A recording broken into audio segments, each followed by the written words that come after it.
You know, the one question that I get asked all the time, so let's cover it, is what kind of wading boots do I use? I use a felt bottom, but you have to check the legislation in your local state, county, city, because a lot of cities are banning felt bottoms because they transfer aquatics to other water locations. But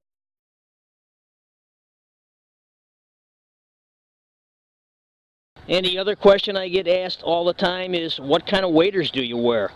I use a breathable wader, usually in water temperatures above 60 degrees, and they have a built-in bootie in them, and I just wear a boot over them. So right now we're on the other side where the wind's not bad, but something a lot of people really don't think about, but we're going to cover that. I'm going to show you an example of what you need to be careful of. Wind causes this, trees to fall, and when they start, you can hear them. But when they start going, they come down fast. And over my 18 years, I've had some close calls within 50, 60 yards.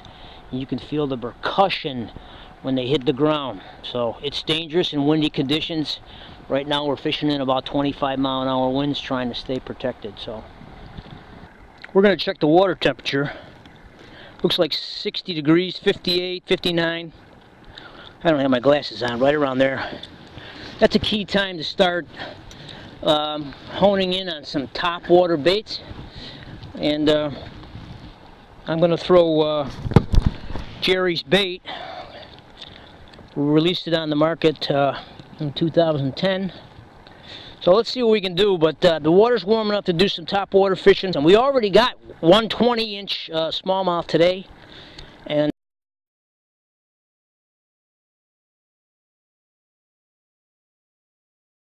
never underestimate the power of surgical gloves when the wind's blowing 30 miles an hour and it's only 50 degrees outside. That's a tip I can give you, and trust me, it'll save your day. Now this is a clear-cut example of a seam. The water is calm, and then you have running water in current. And this is where fish like to set up on. A lot of different areas on the river where you can find seams like this, and you should be working them with your bait. Also, the time of year, the water temperature is going to determine what bait you're using. So this is all part of the seminar that you learn when you sign up for my class. And here's the question I like to present to you. How would you cast a bait this size 100 yards? You heard me, 100 yards. How would you do it?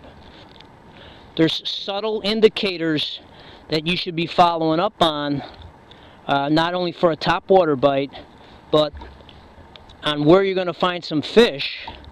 And you have to pay attention to them, and you have to key in on them. So, all offered in my river seminar class, along with being safe.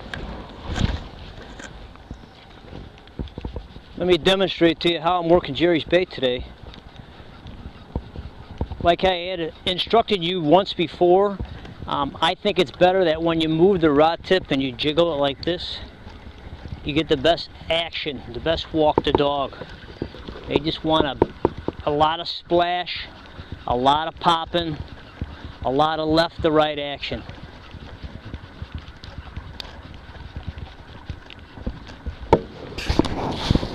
Oh, I just saw a huge blow up.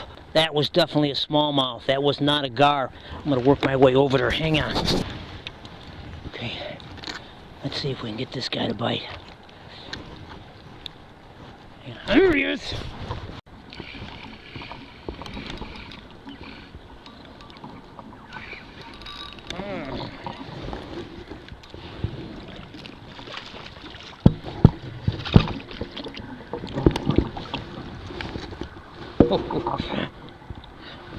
Another great fish.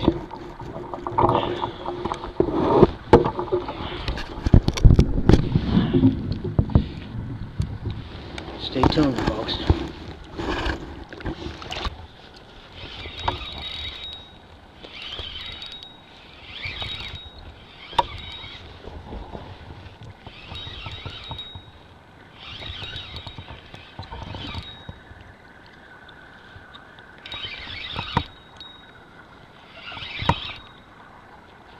Ooh.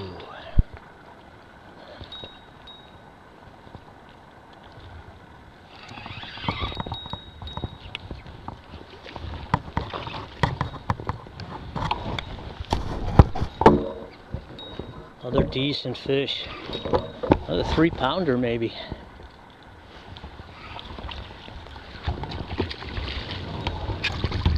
Oh yeah. Another 3-pounder. Wow. Gorgeous fish. Look at that. Beautiful.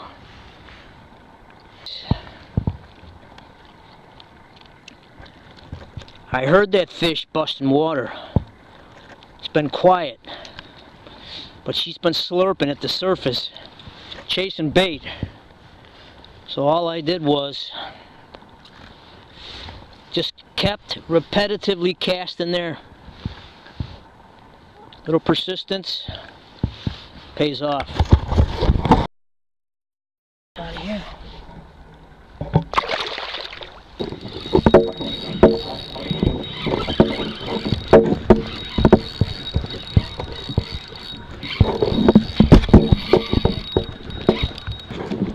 That is a beautiful, beautiful 4-pounder. Reel out of the way. Oh, that's a monster.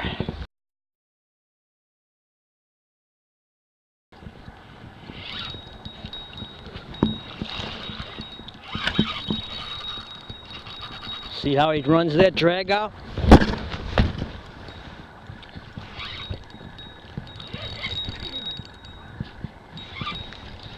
Oh, it's a beautiful fish. Absolutely beautiful. My goodness. Caught him in the same spot I caught the 4-pounder in. Top water, 60 degrees.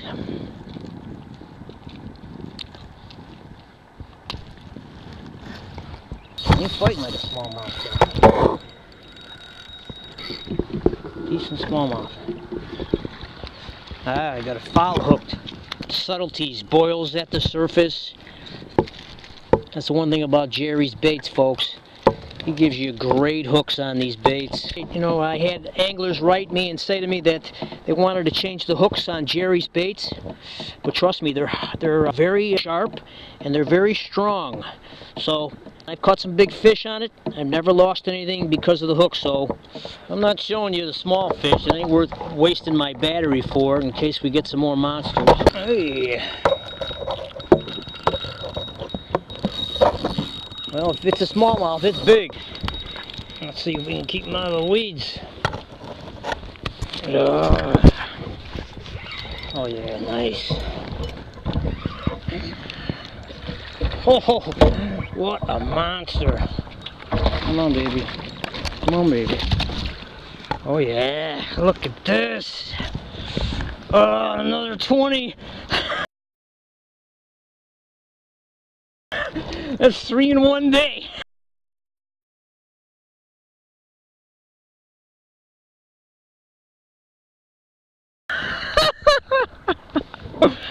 Oh my God! Jerry's top water baits! Phenomenal! Well, the top water bite is over. We had 21 fish out of this one spot here. Well, we're gonna move. Another suggestion I can make to you anglers is that you carry a camera, so during low water conditions, take photographs of banks and undercuts on banks and where trees sit.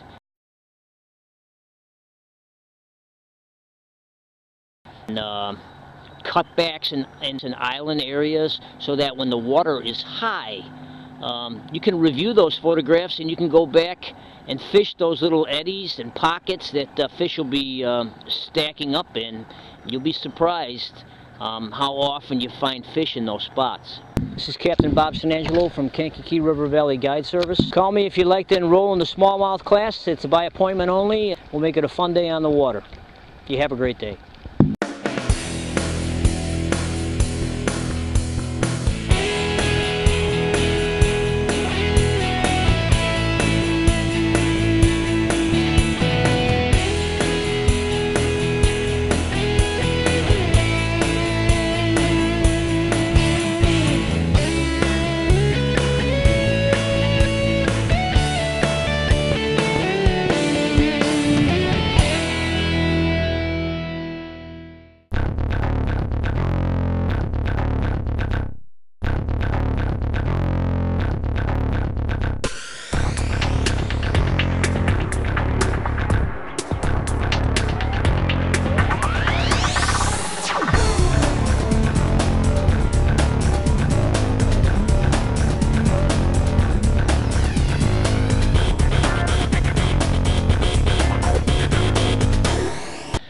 And since our original intentions were to have a seminar on the river, and it turned out to be a topwater show, www.jerrysflies.com offers his topwater poppers in 13 different colors, and they're $4.60.